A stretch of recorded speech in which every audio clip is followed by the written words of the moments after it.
Hello everyone, welcome back to my channel nursing life with Keka. তোমাদের আজকের ভিডিওতে তোমাদের ক্লাস 10-এর যে সাজেশনগুলো আগে দিয়েছিলাম, প্রথম দুটো চ্যাপ্টার থেকে যে সাজেশনগুলো দিয়েছিলাম পার্ট 1-এ, তোমাদের বলেছিলাম পরবর্তীতে পার্ট 2-তে ভিডিওটা কমপ্লিট করে দেব। তো প্রথমে ভেবেছিলাম পুরোটাই কভার করে দেব, কিন্তু ভিডিওটা বড় হয়ে যাচ্ছিল আর পুরো টপিকগুলো না বললেও বাদ দিয়ে দেওয়া যায় না, যেগুলো খুবই ইম্পর্টেন্ট। ক্লাস 10টা তো খুবই ইম্পর্টেন্ট, তো সেই হিসাবে কিন্তু তোমাদের পার্ট 1-এ কিন্তু প্রথম দুটো চ্যাপ্টার থেকে টপিকের মধ্যে প্রত্যেকটা টপিকের মধ্যে ইম্পর্টেন্ট জায়গাগুলো বলে দিয়েছি এবং ক্লাস 9টাও কভার করে দিয়েছি। তোমরা অলরেডি যারা দেখেছো তাদেরকে অনেক অনেক ধন্যবাদ, আর তোমরা যারা দেখোনি এই ভিডিওটা দেখো এবং তারপরে ওই ভিডিওগুলো দেখে এসো, তোমাদের কিন্তু অনেক সুবিধা হবে। তো চলো আজকের ভিডিওতে পার্ট 2টা অর্থাৎ ক্লাস 10-এর যেটুকু বাকি রয়েছে সেইটুকু তোমাদের কভার করে দিই। তো আজকে তোমাদের আর আগের কিছু নিয়ে বলছি না, তো চলো সরাসরি শুরু করি বই থেকেই, ঠিক আছে? তো প্রথমে আমরা যে 3 নম্বর চ্যাপ্টার থেকে বাকি ছিল সেই 3 নম্বর চ্যাপ্টার থেকে ধরছি। এখানে কিন্তু 3 নম্বর চ্যাপ্টারটা কি রয়েছে, বংশগতি ও কয়েকটি সাধারণত জিনগত রোগ। এই চ্যাপ্টারের প্রথমেই কিন্তু পড়তে গেলে বংশগতি পড়তে গেলে জানতে হবে বংশগতির জনক কি, গ্রেগর জোহান মেন্ডেল, ঠিক আছে? তো এই বিষয়টা তোমাদের না জানলেই না। তো তারপরে কিন্তু তোমরা চলে আসবে বংশগতির ফ্যাক্টর রয়েছে, দেখবে জিনের লোকাস, এক সংকর জনন কখন বলা হয়, দ্বিসংকর জনন কখন বলা হয়, এই সমস্তগুলো পড়বে। আর এইখানে সংকরায়ন বিষয়টা কিন্তু তোমরা একটু খুব ভালো করে ক্লিয়ার রেখো। এক সংকর জনন কখন হচ্ছে, দ্বিসংকর জনন কখন হচ্ছে, অ্যালিলগুলো কোনগুলোকে বলা হচ্ছে, ঠিক আছে? ফিনোটাইপ কি, জিনোটাইপ কি তোমাদের বলে রাখি, যে এক সংকর জননের ফিনোটাইপ, দ্বিসংকর জননের ফিনোটাইপ, তারপর এইগুলো খুবই ইম্পর্টেন্ট। সেই জন্য এক সংকর দ্বিসংকর জননের ফিনোটাইপ জিনোটাইপের ব্যাপারগুলো খুবই ভালো করে পড়বে। তোমরা যদি একটু ভালো করে দেখো না, টি দিয়ে যে করা আছে, সংকর লম্বা কখন বলা হচ্ছে, সংকর বেটে, বিশুদ্ধ লম্বা। তোমাদের ধরো দুটো, একটা সংকর লম্বা একটা সংকর বেটে দিয়ে দিল, ঠিক আছে? একটা সংকর লম্বা আর একটা দিয়ে দিল বিশুদ্ধ লম্বা, তার মধ্যে তোমাদের বলো সংকরায়ন ঘটিয়ে ফিনোটাইপ কীরকম আসবে বা বিশুদ্ধ লম্বা কতগুলো হবে। এইবার তোমাকে এই ব্যাপারগুলো কিন্তু ভালো করে এখান থেকে ধাতস্থ করতে হবে বা আয়ত্ত করতে হবে, যাতে করে তুমি যে রকমই দেয়, শুধু বইয়েরটা না, যেই রকমই দিক সেরকম যেন পারো। তো তোমরা যারা পারো না, তা তো যদি অনেকেই তোমরা না পেরে থাকো আমাকে জানিও, এই বিষয়টা নয় তোমাদের বলে দেবো। তো তোমরা কিন্তু বংশগতির এই চ্যাপ্টারটা থেকে এই সংকরায়ন ব্যাপারটা কিন্তু ভালো করে মনে রেখো, ঠিক আছে? সমস্ত বিষয়গুলো পড়ে আসবে। জিনগত রোগ, মানুষের লিঙ্গ নির্ধারণ রয়েছে, মানুষের লিঙ্গ নির্ধারণ কীভাবে হয় সেই বিষয়টা একটু পড়ে রেখো। এখানে যে আগেই তো তোমাদের ওই ডিএনএ আরএনএ আগের পার্টটার ভিডিওতে বলেছি, ওইখানে যেরকম 44A+XX XY এইভাবেই কিন্তু করা রয়েছে। তোমাদের এগুলো খুবই ইন্টারেস্টিং, যারা বুঝতে পারবে তাদের তো খুবই ভালো লাগবে। তো এগুলো একটু দেখে নিও, ঠিক আছে?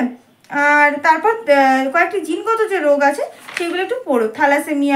থ্যালাসেমিয়া কেন হচ্ছে, তারপর হিমোফিলিয়ায় ক্রিসমাস ডিজিজ কখন বলা হচ্ছে, হিমোফিলিয়াকে রাজকীয় হিমোফিলিয়া কোনটাকে বলা হচ্ছে, কোন ফ্যাক্টরটা থাকার জন্য না থাকার জন্য এরকম হয়, এইগুলো কিন্তু সমস্ত বিষয় রয়েছে এখানে। পুরোগুলো তোমাকে পড়তে হবে না, ইম্পর্টেন্ট ইনফরমেশনগুলো পড়ে নিও, ঠিক আছে? তারপর বর্ণান্ধতা, প্রোটানোপিয়া, ট্রাইটোনোপিয়া, ডিউটেরিনোপিয়া, এইগুলো কখন কাকে বলা হয় সেগুলো কিন্তু দেখে রেখো। আর এইগুলো হলো কিন্তু বংশগত, হ্যাঁ, মানে জিনগত রোগ, মানে বংশগতভাবে আসতে থাকে। তো এগুলো একটু ভালো করে পড়ে নিও। তারপর তো শর্ট কোয়েশ্চেন থাকছে, তাহলে এই চ্যাপ্টারটা মোটামুটি বলা হলো। এরপর চলে আসবে অভিব্যক্তি এবং অভিযোজন।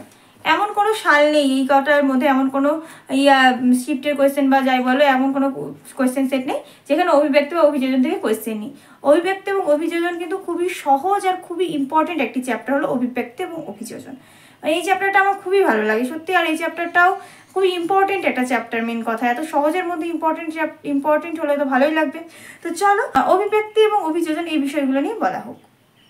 তো অভিব্যক্তির জনক কে, ঠিক আছে, অভিব্যক্তি কীভাবে এসেছে, এগুলো টুকটাক তোমরা পড়ে নেবে, কিন্তু তোমরা মেনলি চলে আসবে তোমাদের অভিব্যক্তির কবে শুরু, মানে পৃথিবীর সৃষ্টি কবে হয়েছিল এই বিষয়টা একটু পড়বে। দেখবে রিডিং দিয়ে সব দেওয়া আছে, পৃথিবীর সৃষ্টির সময় কোন গ্যাস বায়ুমণ্ডল উপস্থিত ছিল না ইত্যাদি, কিন্তু ছোটো ছোটো টপিক পেয়ে যাবে তোমার অভিব্যক্তির। যে তোমার শুরু হচ্ছে 94 থেকে 97 পেজের মধ্যে, এখান থেকে রিডিং দিয়ে নেবে। তারপর ইম্পর্টেন্ট চলে আসলো 98 পেজ থেকে। ল্যামার্কের মতবাদ কী কী ছিল, কোনটা ল্যামার্কের মতবাদ, কোনটা ডারউইনের মতবাদ, এগুলো কিন্তু একটু ভালো করে পড়বে। মানে দেখবে একটু পরিবেশের প্রভাব, অঙ্গের ব্যবহার অব্যবহার সূত্র কে বলেছেন, উক্তিটি কার, এরকমভাবে প্রশ্ন আসে। তো তাহলে ডারউইনের মতবাদ কী কী আছে আর ল্যামার্কের মতবাদ কী কী আছে সেগুলো কিন্তু একটু পড়ে নেবে, ঠিক আছে? দেখবে ডারউইনের প্রাকৃতিক নির্বাচনবাদ ডারউইনবাদ বা প্রাকৃতিক নির্বাচনবাদ, এবং ওনার কি গ্রন্থ রয়েছে, ল্যামার্কের কি গ্রন্থ রয়েছে, ফিলোসফি জুওলজিক, এটা হলো ল্যামার্কের মতবাদ যেখানে আছে সেই গ্রন্থটি, এবং on the origin of the species by means of natural selection, অর্থাৎ প্রকৃতির দ্বারা যে সিলেকশনের ব্যাপারটা, প্রাকৃতিক নির্বাচনবাদ, এটা কিন্তু বলেছিল ডারউইন। এইগুলো কিন্তু খুবই ভালো করে পড়বে, মানে কোনটা কার বক্তব্য, ঠিক আছে, সেটা কিন্তু আমাদের মাথায় রাখতে হবে। প্রাকৃতিক নির্বাচনবাদের কথা কে আলোচনা করেছে বা কে তুলে ধরেছে, তাহলে সেক্ষেত্রে বলতে হবে ডারউইন। কার মতবাদ? ডারউইনের মতবাদ। এইভাবে প্রশ্ন আসতে পারে। এখানে জাস্ট রিডিং দিলে ইম্পর্টেন্ট জিনিসটা তোমাদের পড়া হয়ে যাবে।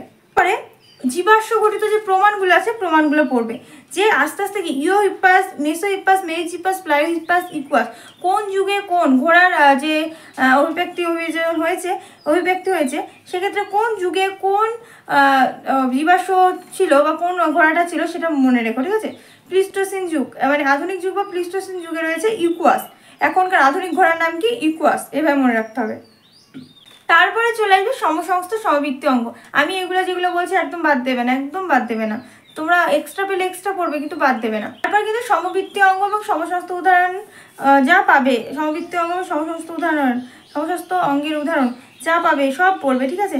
পতঙ্গের ডানার সঙ্গে বাদুড়ের ডানা, মানে কি, যাদের গঠন আলাদা হলেও কাজ এক, তাদের বলা হয় সমবৃত্তি অঙ্গ, ঠিক আছে। মানে তাদের মানে কি, বাদুড়ের ডানা, পাখির ডানা, গঠনটা তো আলাদা, কিন্তু তোমাদের কাজ ওরার কাজে ব্যবহার হয়, সেই জন্য এটা সমবৃত্তি অঙ্গ, মানে একই কাজের জন্য ওরা ব্যবহার হয়, কিন্তু গঠন এক না।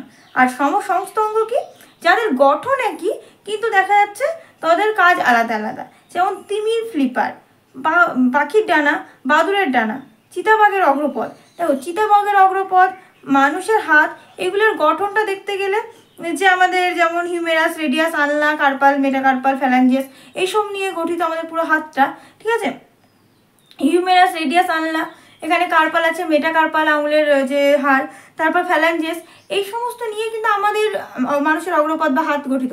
সেই রকম তিমির ফ্লিপার, তারপর বাদুড়ের ডানা, এইগুলো কিন্তু রয়েছে, কিন্তু কি তাদের কাজ তো এক নয়। তিমির ফ্লিপার কি, তারা সাঁতার কাটার কাজে ব্যবহার করে, মানুষ সাঁতারের কাজে বিভিন্ন কাজের জন্য ব্যবহার করা হয়। পাখির ডানা কি, পাখির ডানা তোমার উড়তে সাহায্য করে।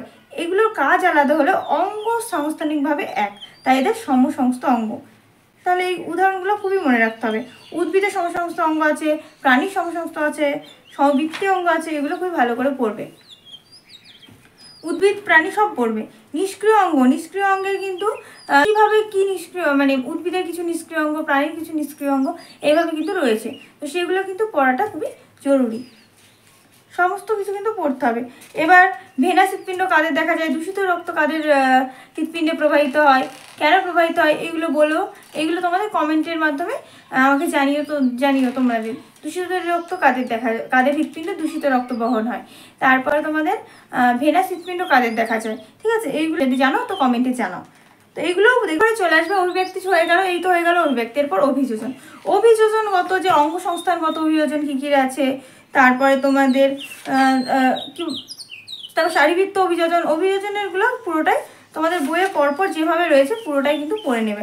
মাছের পটকা, মানে তারপর উটের যে কুজে যে জল জমে থাকা, মানে তাহলে অভিযোজনটা কিন্তু বইয়ে যেরকম পরপর আছে, শারীরবৃত্ত অভিযোজন, কোন সুন্দরী যেমন কীরকম কী অভিযোজন হয়েছে, হ্যালোফাইট উদ্ভিদ কাদের বলা হচ্ছে, জিরোফাইট উদ্ভিদ কাদের বলা হচ্ছে, সব এখানে পেয়ে যাবে। এগুলো কিন্তু একটুও বাদ দিও না, সব পড়বে। তারপর তো কোয়েশ্চেন থাকছে। তারপর চলে আসবে তোমাদের শেষ চ্যাপ্টার, পরিবেশ ও তার সম্পদ এবং তার সংরক্ষণ, ঠিক আছে। এই চ্যাপ্টারটাও খুব ইম্পর্টেন্টই একটা চ্যাপ্টার। সবই চ্যাপ্টার ইম্পর্টেন্ট, আমি তোমাদের প্রথম থেকেই বলছি। ক্লাস 10টা বাদ দেওয়ার মতো নয়, ঠিক আছে। ক্লাস 10টা একদমই বাদ দেওয়া যাবে না, ক্লাস 9ও বাদ দেওয়া যাবে না। তা বলে নাইট্রোজেন চক্রে তোমরা পড়বে এখানে নাইট্রোজেন কীভাবে সংবন্ধন হচ্ছে, তারপর এই যে নাইট্রিফাইং ব্যাকটেরিয়া, অ্যামোনিফিকেশন হয়, অ্যামোনিফাইং ব্যাকটেরিয়া, ডিনাইট্রিফাইং ব্যাকটেরিয়া, এই উদাহরণগুলো সমস্ত কিন্তু পড়বে। স্বাধীনজীবী ব্যাকটেরিয়ার নাম, মানে এই উদাহরণগুলো সবথেকে বেশি ইম্পর্টেন্ট। 114, 115 পেজে যেগুলো আছে সেগুলো ভালো করে পড়বে। তারপরে তোমরা এই গ্রিন হাউস 177 নম্বর পেজে দেখবে ছকের মতো করে আছে, এইগুলো কিন্তু পরপর পড়বে। বিওডি কখন হচ্ছে, ঠিক আছে, বিওডি কাকে বলা হয়। তারপর ক্লাস 9-এ তোমাদের ন্যাটিলিটি, মর্টালিটি এগুলো বলেছিলাম, তো ওগুলো ওখান থেকেও পড়ে নিতে পারো। তারপরে এইগুলো সব চলে আসবে আস্তে আস্তে। তারপর দেখবে পরিবেশ ও মানব স্বাস্থ্য বলে রয়েছে, সেখানে কিন্তু কোন দূষকের পদার্থের জন্য কী কী রোগ হয়, কিন্তু কী কী ক্ষতি হয় সেগুলো আছে, এগুলো একটু দেখে নিও। এরপরে চলে আসবে জীববৈচিত্র্য। জীববৈচিত্র্যের মধ্যে হটস্পট কতগুলো আছে, হটস্পট কখন বলা হবে, এই জায়গাটা একদম বাদ দেবে না। জীববৈচিত্র্য কী কী হটস্পট রয়েছে, পূর্ব Himalaya hotspot, Indo Burma hotspot, পশ্চিমঘাট এবং শ্রীলঙ্কা হটস্পট, কী কী হটস্পট রয়েছে আর কোন হটস্পটে কীরকম কী মানে সংরক্ষিত করা হয় জীববৈচিত্র্য আছে সেগুলো কিন্তু পড়বে। তারপরে চলে আসবে তোমাদের সুন্দরবনের পরিবেশগত সমস্যা রয়েছে, এগুলো রিডিং দিয়ে চলে আসবে। এরপরে জীববৈচিত্র্য সংরক্ষণ ইনসিটু এক্সিটু, এই জায়গাটা বেশ ইম্পর্টেন্ট, ঠিক আছে। জীববৈচিত্র্য সংরক্ষণ 132 নম্বর পেজের থেকে যেটা আছে, পুরো কোথায় কি আছে, বায়োস্ফিয়ার রিজার্ভ কোনগুলো, তারপরে তোমার সংরক্ষিত বনাঞ্চল কোনগুলো, জাতীয় উদ্যান কী কী রয়েছে, এইগুলো কিন্তু কোন দেখবে কোন অঞ্চলে কোন কীভাবে যাওয়া যায়, মানে পাবলিকের কোনো কোথাও যাওয়ার রয়েছে, মানে অনুমতি রয়েছে, কোথাও যাওয়ার অনুমতি নেই, এগুলো সব এখানে পেয়ে যাবে। এগুলো খুবই বোটানিক্যাল গার্ডেন কী কী সব কিছু কিন্তু, ক্রায় সংরক্ষণ কী, এইগুলো একদম বাদ দেবে না, ঠিক আছে। তারপর জেএফএম কিন্তু তোমাদের জয়েন্ট ফরেস্ট ম্যানেজমেন্ট, এই জেএফএম থেকে কিন্তু প্রশ্ন এসেছিল 2021-এ, আমরা যেবার দিই সেবার কিন্তু এই জেএফএম থেকে একটা প্রশ্ন এসেছিল। তো এইগুলো কিন্তু এগুলো ছোটো ছোটো করে পড়ে রাখবে, এগুলো ইম্পর্টেন্টের মতো মোটামুটি পড়েই রেখো, ঠিক আছে। হয়ে গেল লাস্ট একটা পেজ। এরবার কিন্তু যে প্রজেক্টের নামগুলো রয়েছে সেগুলো মানে তারপর তো শেষ হয়ে গেল বই, ধর আর একটা পেজ বাকি থাকছে, পড়েই নিও, সমস্তটা ইম্পর্টেন্ট। তাহলে আশা করি এই বিষয়গুলো তোমাদের খুবই ভালো লাগবে, মানে তোমাদের যাদের পড়া হয়ে গিয়েছে তারা আবার এই জায়গাগুলো জোর দিয়ে পড়বে, যাদের পড়া হয়ে গেছে তারা নোট করবে, রিভাইজ যারা করছে আবার নোট করবে। নোট করার পর কিন্তু প্রত্যেকটা চ্যাপ্টার ওয়াইজ তোমরা তোমাদের যে প্র্যাকটিস সেট করছো বা প্র্যাকটিস সেট কিনছো সেই প্র্যাকটিস সেটে কিন্তু দেখবে তোমরা নিজে নিজে পারছো কিনা। আর সমস্ত কোশ্চেন তো বইয়ের করছোই, তারপর ভাষা কোর্স রয়েছে, তোমাদের আগেই বলেছিলাম যে এইগুলো ইম্পর্টেন্ট তথ্যগুলো থাকে কোথায় কি, সেগুলো কিন্তু এখান থেকে বাদ দিও না, ঠিক আছে। এই জায়গাটাও একটু শর্ট করে পড়ে রাখো। সব থেকে ভালো একটা কথা, প্রত্যেকটা চ্যাপ্টার পড়া হয়ে যাবে, চ্যাপ্টারের পর পরিবেশ ভাষা কোষের এই জায়গাটাতে প্রত্যেকটা চ্যাপ্টার ওয়াইজ যেইটুকু দিয়ে আছে সেটা একবার এক নজরে দেখে নিলে, মানে এক নজরে দেখার মতো বিষয় এগুলো, ঠিক আছে। তো আজকে কিন্তু তোমাদের 3টে পার্টে ক্লাস 9 এবং ক্লাস 10-এ পুরো কিন্তু চ্যাপ্টারগুলো ওয়াইজ তোমাদের বলে দিলাম। তোমরা অনেকেই আমাকে জিজ্ঞেস করেছিলে, অনেকে বলেছিলে দিদি আমাদের বলো ইম্পর্টেন্ট কী কী, আর একটা দুটো ওইভাবে তো বলা যায় না, কারণ তোমাদের যত দিন যাচ্ছে তত হার্ড হচ্ছে পরীক্ষার টাইপ, পরীক্ষার কোয়েশ্চেন বলো বা যাই হোক। তো তোমাদের কিন্তু সমস্ত বিষয়টাই মাথায় রাখা দরকার এবং উল্লেখযোগ্যভাবে মানে গুরুত্বপূর্ণ। তো সেই জন্য পুরো বই থেকেই চ্যাপ্টার ওয়াইজ তোমাদের ইম্পর্টেন্ট টপিকগুলো বলে দিলাম, আর কোনটা কীভাবে পড়বে একটু বলার চেষ্টা করলাম। তো ভিডিওটি যদি ভালো লাগে অবশ্যই লাইক করে দিও, কমেন্টে জানিও তোমাদের ভিডিওটা হেল্পফুল হলো কিনা। আর তোমরা যারা আগের দুটো ভিডিও দেখোনি অবশ্যই যাও, ডেসক্রিপশনের লিঙ্ক আছে, প্লাস আমার চ্যানেলে ভিজিট করলে তোমরা জিএনএম এএনএম রিলেটেড সমস্ত ইনফরমেশান কিন্তু পেয়ে যাবে। আর জিএনএম এএনএম রিলেটেড আরও যা যা প্রশ্ন রয়েছে তোমরা কমেন্টে আমাকে জানাও, আমি তোমাদের কমেন্টের মাধ্যমে বা ভিডিওর মাধ্যমে কিন্তু ডাউটগুলো ক্লিয়ার করে দেওয়ার চেষ্টা করব। আর তোমরা বন্ধুদের শেয়ার করতে ভুলো না, কারণ যত শেয়ার করবে তত তোমাদের কিন্তু আরও বিভিন্ন রকম তথ্য তোমরাও পাবে, তারাও পাবে, এইভাবে কিন্তু তোমাদের নলেজটা আরও বাড়বে। আর যারা নতুন আছে আমার চ্যানেলে তো প্লিজ সাবস্ক্রাইব করে এসো আর ভিজিট করে এসো চ্যানেলটিকে, জিএনএম এএনএম রিলেটেড সমস্ত ইনফরমেশান, ইম্পর্টেন্ট ইনফরমেশান কিন্তু এখানে তোমরা পেয়ে যাবে। তো দেখা হচ্ছে পরবর্তী ভিডিওতে। Thanks for watching.